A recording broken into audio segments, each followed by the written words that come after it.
पश्चिम Asia में चल रहे संघर्ष और इसकी वजह से भारत के सामने आई चुनौतियों पर बात रखने के लिए उपस्थित हुआ हूं। इस समय पश्चिमी एशिया की हालत चिंताजनक है।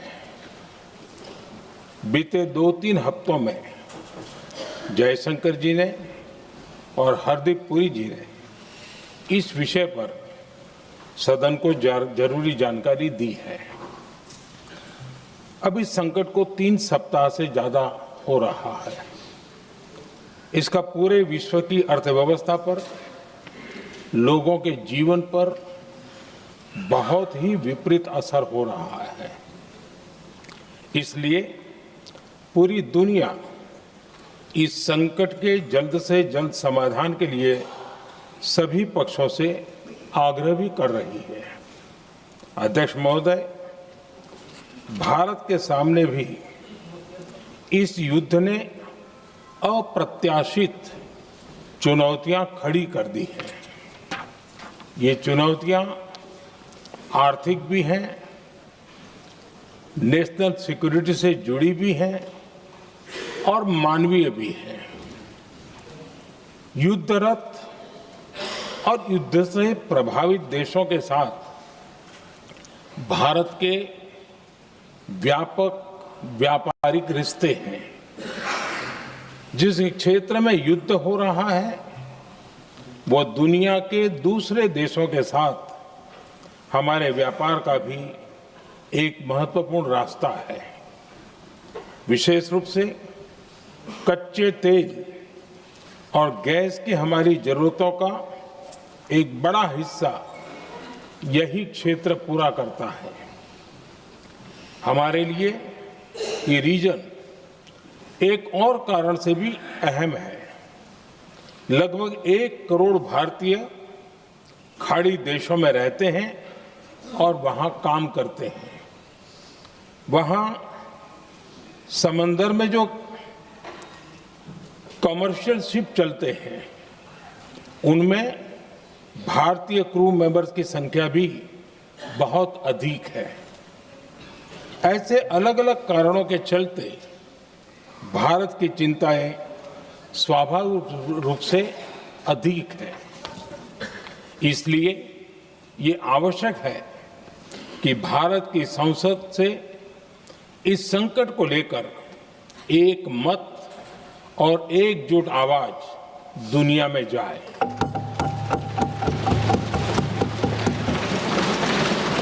अध्यक्ष जी, जब से ये युद्ध शुरू हुआ है तब से ही प्रभावित देशों में हर भारतीय को जरूरी मदद दी जा रही है। मैंने खुद पश्चिम एशिया के ज्यादातर देशों के राष्ट्राध्यक्षों के साथ 2 राउंड फोन पर बात की है। सभी ने भारतीयों की सुरक्षा का पूरा आश्वासन दिया है। दुर्भाग्य से इस दौरान कुछ लोगों की दुखद मृत्यु हुई है और कुछ घायल हुए हैं। ऐसे मुश्किल हालात में परिवारजनों को आवश्यक मदद दी जा रही है। जो घायल है उनका बेहतर इलाज सुनिश्चित कराया जा रहा है।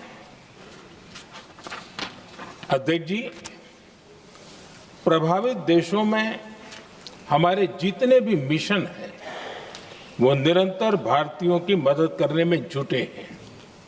वहां काम करने वाले भारतीय हो या फिर जो टूरिस्ट वहां गए हैं, सभी को हर संभव मदद दी जा रही है। हमारे मिशन नियमित रूप से एडवाइजरी जारी कर रहे हैं। यहां भारत में और अन्य प्रभावित देशों में 24/7 कंट्रोल रूम और आपातकालीन हेल्पलाइन स्थापित की गई है। इनके माध्यम से सभी प्रभावितों को त्वरित जानकारी दी जा रही है। अध्यक्ष जी, संकट की स्थिति में देश विदेश में भारतीयों की सुरक्षा हमारी बहुत बड़ी प्राथमिकता रही है। युद्ध शुरू होने के बाद से लेकर अब तक 3,75,000 से अधिक भारतीय सुरक्षित भारत लौट चुके हैं। ईरान से ही अभी तक लगभग 1,000 भारतीय सुरक्षित वापस लौटे हैं। इनमें 700 से अधिक मेडिकल की पढ़ाई करने वाले युवा हैं। खाड़ी देशों में भारतीय स्कूलों में हजारों विद्यार्थी पढ़ते हैं। सीबीएसई ने ऐसे सभी भारतीय स्कूलों में होने वाली कक्षा 10वीं और 12वीं की निर्धारित परीक्षाओं को रद्द कर दिया है। इन बच्चों की पढ़ाई निर्बाध चलती रहे, इसके लिए सीबीएसई उचित कदम उठा रही है। यानी सरकार संवेदनशील भी है, सतर्क भी है और हर सहायता के लिए तत्पर भी है। माननीय अध्यक्ष जी, भारत में बड़ी मात्रा में कच्चा तेल, गैस और फर्टिलाइजर जैसी अनेक जरूरी चीजें हॉर्मुज स्ट्रेट के रास्ते से आती हैं। युद्ध के बाद से ही हॉर्मुज स्ट्रेट में जहाजों का आना जाना बहुत चुनौतीपूर्ण हो गया है। बावजूद इसके हमारी सरकार का ये प्रयास रहा है कि पेट्रोल, डीजल और गैस की सप्लाई बहुत ज्यादा प्रभावित न हो, देश के सामान्य परिवारों को परेशानी भी कम से कम हो, इस पर हमारा फोकस रहा है। हम सभी जानते हैं, देश अपनी जरूरत की 60% एलपीजी आयात करता है। इसकी सप्लाई में अनिश्चितता के कारण सरकार ने एलपीजी के डोमेस्टिक उपयोग को प्राथमिकता दी है।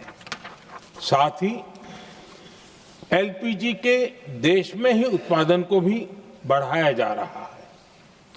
पेट्रोल, डीजल की सप्लाई पूरे देश में सुचारू रूप से होती रहे, इस पर भी लगातार काम किया गया है। अध्यक्ष जी, आज की इन परिस्थितियों में एनर्जी सिक्योरिटी को लेकर बीते एक दशक में उठाए गए कदम और भी प्रासंगिक हो गए हैं। भारत ने बीते 11 वर्षों में अपनी एनर्जी इंपोर्ट का डाइवर्सिफिकेशन किया है। पहले क्रूड ऑयल, एलएनजी, एलपीजी ऐसी एनर्जी जरूरतों के लिए 27 देशों से इंपोर्ट किया जाता था। वहीं आज भारत 41 देशों से एनर्जी इंपोर्ट करता है। अध्यक्ष जी, बीते दशक में भारत ने संकट के ऐसे ही समय के लिए कच्चे तेल के भंडारण को भी प्राथमिकता दी है। आज भारत के पास 53 लाख मीट्रिक टन से अधिक का स्ट्रेटेजिक पेट्रोलियम रिजर्व है और 65 लाख मीट्रिक टन से अधिक के रिजर्व की व्यवस्था पर देश काम कर रहा है। हमारी तेल कंपनियों के पास जो रिजर्व रहता है वो अलग है। बीते 11 वर्षों में हमारी रिफाइनिंग कैपेसिटी में भी उल्लेखनीय वृद्धि हुई है। अध्यक्ष जी, सरकार अलग अलग देशों के सप्लायर्स के साथ भी लगातार संपर्क में है। प्रयास ये है कि जहां से संभव हो वहां से तेल और गैस की सप्लाई होती रहे। भारत सरकार गल्फ और आसपास के शिपिंग रूट्स पर निरंतर नजर बनाए हुए है। हमारा प्रयास है कि तेल हो, गैस हो, फर्टिलाइजर हो, ऐसे हर जरूरी सामान से जुड़े जहाज भारत तक सुरक्षित पहुंचे। हम अपने सभी वैश्विक सहयोगियों के साथ निरंतर संवाद कर रहे हैं ताकि हमारे मैरीटाइम कॉरिडोर सुरक्षित रहे। ऐसे प्रयासों के कारण बीते दिनों हॉर्मुज स्ट्रेट में फंसे हमारे कई जहाज भारत आए भी हैं। अध्यक्ष जी, संकट के इस समय में देश की एक और तैयारी भी बहुत काम आ रही है।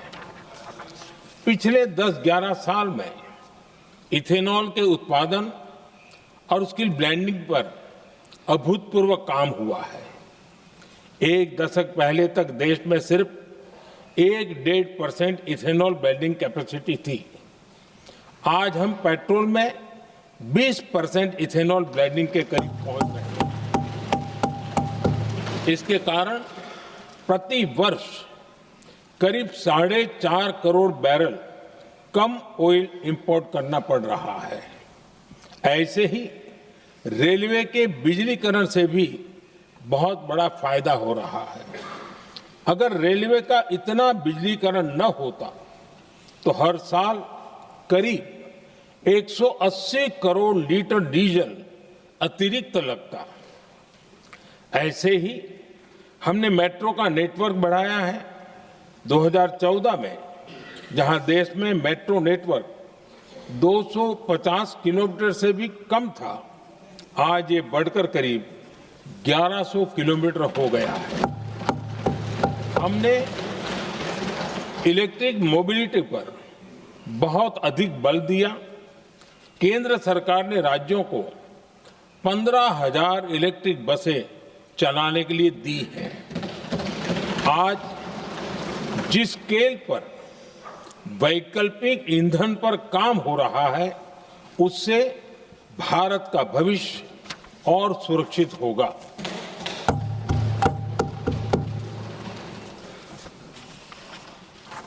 आदरणीय अध्यक्ष जी, हम जानते हैं कि एनर्जी आज इकोनॉमी की रीढ़ है और ग्लोबल एनर्जी नीड्स को पूरा करने वाला एक बड़ा सोर्स वेस्ट एशिया है। स्वाभाविक है कि दुनिया भर की अर्थव्यवस्था वर्तमान संकट से प्रभावित हो रही है और भारत पर इसका कम से कम दुष्प्रभाव हो, इसके लिए निरंतर प्रयास किए जा रहे हैं। सरकार इसके शॉर्ट टर्म, मीडियम टर्म और लॉन्ग टर्म ऐसे हर असर के लिए एक रणनीति के साथ काम कर रही है। आज भारत की इकोनॉमी के फंडामेंटल्स मजबूत है। इससे भी देश को बहुत मदद मिली है। हम हर सेक्टर के स्टेक होल्डर्स के साथ चर्चा कर रहे हैं। जहां भी जरूरत है उस सेक्टर को आवश्यक सपोर्ट दिया जा रहा है। भारत सरकार ने एक इंटर मिनिस्ट्रियल ग्रुप भी बनाया है। ये ग्रुप हर रोज मिलता है और हमारे इंपोर्ट एक्सपोर्ट में आने वाली हर दिक्कत का आकलन करता है और ये ग्रुप आवश्यक समाधान पर भी निरंतर काम करता है। मुझे पूरा भरोसा है कि सरकार और इंडस्ट्री के साझा प्रयासों से हम परिस्थितियों का बेहतर सामना कर पाएंगे। माननीय अध्यक्ष जी, एक बड़ा सवाल ये है कि युद्ध का खेती पर क्या प्रभाव होगा। देश के किसानों ने हमारे अन्न के भंडार भर रखे हैं, इसलिए भारत के पास पर्याप्त खाद्यान्न है। हमारा ये भी प्रयास है कि खरीफ सीजन की ठीक से बुआई हो सके। सरकार ने बीते सालों में आपात स्थिति से निपटने के लिए खाद की पर्याप्त व्यवस्था भी की है। अतीत में भी हमारी सरकार ने दुनिया के संकटों का बोझ किसानों पर नहीं पड़ने दिया था। कोरोना और उस समय के युद्धों के दौरान उस समय भी ग्लोबल सप्लाई चेन में डिस्टरप्शन आ गई थी। दुनिया के बाजार में यूरिया की एक बोरी 3,000 रुपये तक पहुंच गई। लेकिन भारत के किसानों को वही बोरी 300 रुपए से भी कम कीमत में उपलब्ध कराई गई। अध्यक्ष जी, देश के किसानों को इस प्रकार के संकटों से बचाने के लिए भी बीते वर्षों में अनेक कदम उठाए गए हैं। पिछले एक दशक में देश में 6 यूरिया प्लांट शुरू किए गए हैं। इससे सालाना 76 लाख मैट्रिक टन से अधिक की यूरिया प्रोडक्शन कैपेसिटी जुड़ी है। इस दौरान डीएपी और एनपीकेएस जैसी खाद का घरेलू उत्पादन भी करीब 50 लाख मैट्रिक टन बढ़ाया गया है। इतना ही नहीं, तेल और गैस की तरह खाद के आयात को भी डाइवर्सिफाई किया गया है। ऐसे ही डीएपी और एनपीके के आयात के लिए भी हमने अपने विकल्पों को विस्तार किया है। अध्यक्ष जी,